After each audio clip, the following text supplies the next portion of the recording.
Hey, Emma. Hey, how you doing? I'm all right. Good. I want to talk to you about lashes. I am obsessed with lashes. Obsessed, literally. Love them. Yeah?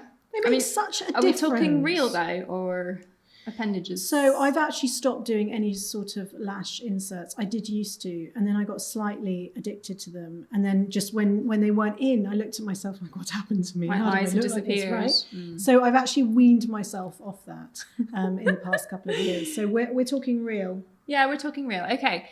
So I think when you think about lashes, obviously they're important. They frame your eyes, windows of your soul, and all that. But I think particularly as we get a little older, nothing wrong with aging per se, but there are certain changes that are good, others that are less good, like the skin around the eyes.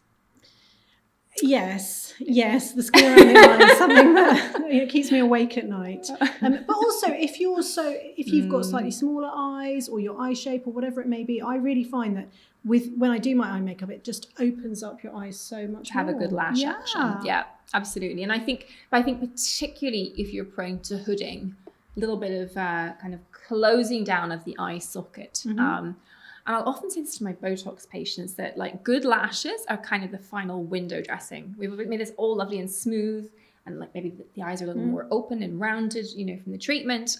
Let's finish things off properly by a bit of stimulation. Do you see where I'm going with this? I hear you. So we're talking Latisse if you're in the US, and I guess that's how it's most commonly known. But in the UK, we use something called Lumigan, which is the same drug, but in the US has a cosmetic license. Yeah.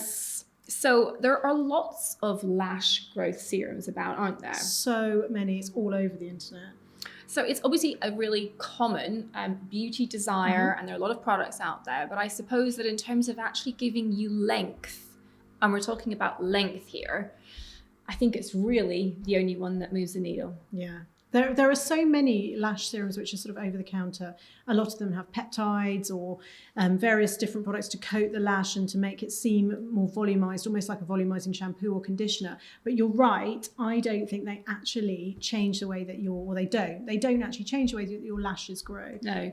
Whereas what we're talking about, which is Latisse, Lumigan, actually that has been shown to actually lengthen and change the way that your lashes grow. The growth cycle of the hairs, absolutely. Not only that, also thicker and darker, which, I think for brows, where oftentimes, again, as we age, we lose a little bit of the pigment, putting that definition and pigment back in the lash and the brow area just gives face, particularly when you're doing a no makeup day, that little bit more oomph without really kind of people knowing quite what you've done. Exactly. Which is always nice. And it's a bit like having the lash inserts without actually having to go through all of that and then them removing and damaging your actual eyelashes themselves. So it can be really transformative. So typically it's used once a day using disposable single-use ampules. So it's really clean and single-use brushes so that you're discarding it with each application. And you only need the tiniest amount painted literally as you would a liquid liner in the roots of the lashes. And again, if you're going to do it in your brows, I run it through my brows too. And remember, just do it on the upper lash. Yes. So on the upper lash, a little bit often when you blink will get transferred, but we just do it on the upper lash. Yeah. So it's a prescription drug, so should only be prescribed to you from your aesthetic doctor, dermatologist, whoever you see for your beauty stuff. But it is a prescription drug because there are side effects. There are definitely side effects. I think the most common side effect is irritation. So red eyes, irritation of the eyelids. Gritty sensation. Exactly. Yeah. And that's actually really common. So blepharitis, dry eyes, people that get recurrent little cysts around their eyes, that's a very common part of the population. So that's why it's so important to see a doctor, because if you have got issues with dry eyes, you may think twice about it. Yeah.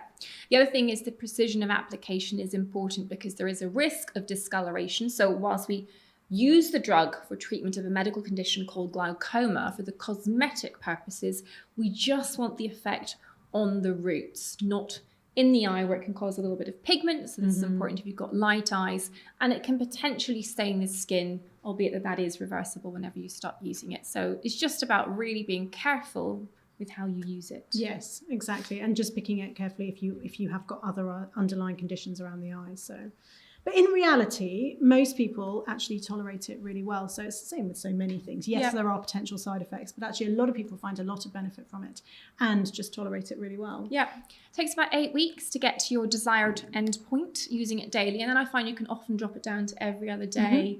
And that kind of maintains the lusciousness. It does work incredibly well. I mean, when I'm motivated to use it, sometimes because I normally wear glasses, I find that they get so long, they brush along the glasses. First world problems. But actually, it's a very perceptible difference. The problem, like you said, is that actually after that, if you stop using it, it will wear off. So actually, you'll revert. You won't go backwards, but you'll revert to your normal lash length. So you do have to have some sort of upkeep with it. Yeah, but it's great stuff. Okay, so you've got your growth. You're looking lovely without any cosmetics on there. But say you wanted to do a major evening look, how do you take it to the next level? So mascara, again, I absolutely adore mascara, but I have to choose the right one for me. And I think that actually there are lots of, it's not just the formulation, but also the shape of the wand, the type of wand that you use. And it does slightly depend on what sort of look you're going for. What sort of mascaras do you like? I think I'm with you. I really think the brush is important. I think the separation is key because I do actually have naturally quite long lashes and I prefer that kind of fanned out look. So I think for me, the first step is always curling. And I think that I'm currently got the Kevyn Aucoin ones, but I've used the Surratt ones and they are epic. Expensive. Like it's not a small investment, but they are amazing. This is actually making me want to go and buy some because I don't use them. I am a little lazy and actually just want to go quick. But when I have had them with makeup artists and things like that, they make a massive difference. Yeah, it's like a sort of the underwiring in a bra or something. It just, boop. Yeah. I'm heading out to buy some. Although I do have a cautionary tale because I had... they are made of metal and they shouldn't really contain nickel, but I've had a patient who was nickel allergic and who ended up having this chronic sort of eye eczema, and that was because of nickel in their eyelash curlers. So it's probably worth, if you know that you're nickel allergic, which is the most common contact allergy that we see in dermatology, is to get a kit off the internet and just to make sure that your eyelash curlers don't contain any nickel before you start using them.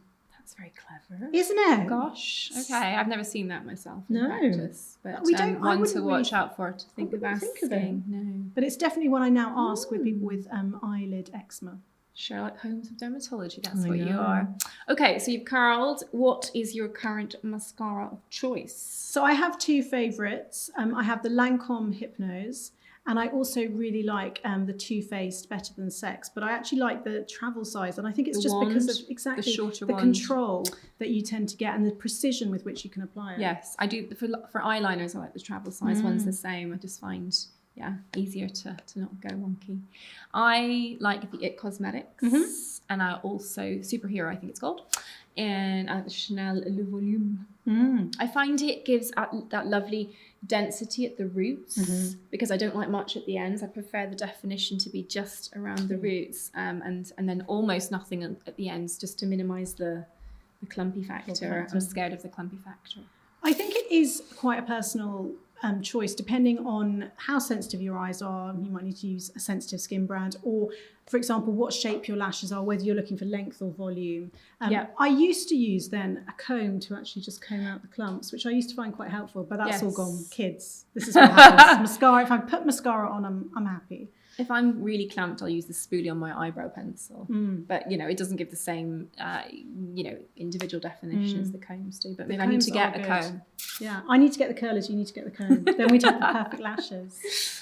Okay, so we've enhanced. We're home now. How do you take care of your lashes in the demaquillage part?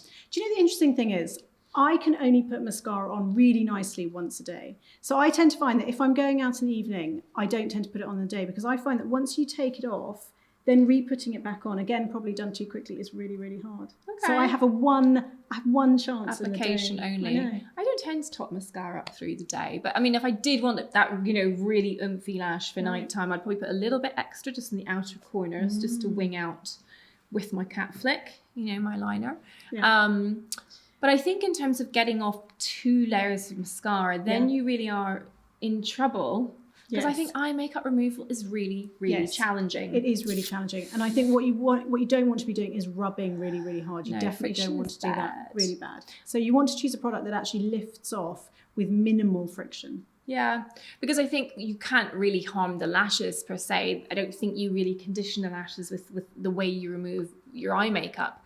But the skin around your eyes is, of course, a precious, precious thing. And you do not want anything that's going to irritate or I think particularly promote milia, because I think that those little irksome bumps around the eye line can just, ruin everything, frankly. So I find that they're more common with biphasic eye makeup removers. Is that your experience or not? Am I making that up? No, I think you're right. I tend to just go for a micellar water, actually, and I think often that is enough to actually draw out any of the lipid particles, get rid of the oils, the waxes, the pigments that tend to be in eye makeup. So I'm pretty happy with that. Same. I think if you've got a lot on, I think if you actually take a wet, just with water, cotton pad, and then almost soak it first, so it's almost rehydrated, and then go in with your micellar water, you get a bit more cleansing power. Yeah, I agree. Yeah. And there are some really good sensitive skin. I quite like the La Roche-Posay, the monodose ones. I think for very sensitive eyes, that can work quite well. Yes. So I like a micellar water though. For me, that works very well. Agreed. So I think that's pretty much lashes covered from all angles. Lashes. So I know. Yeah, basically prep them. And if you want to grow, have a think about the Lumigan or the Latisse. Yep. And then use the right product to really enhance them. And I'm getting the eyelash curlers. Let's go to space. Okay. Bye for now, guys. Bye.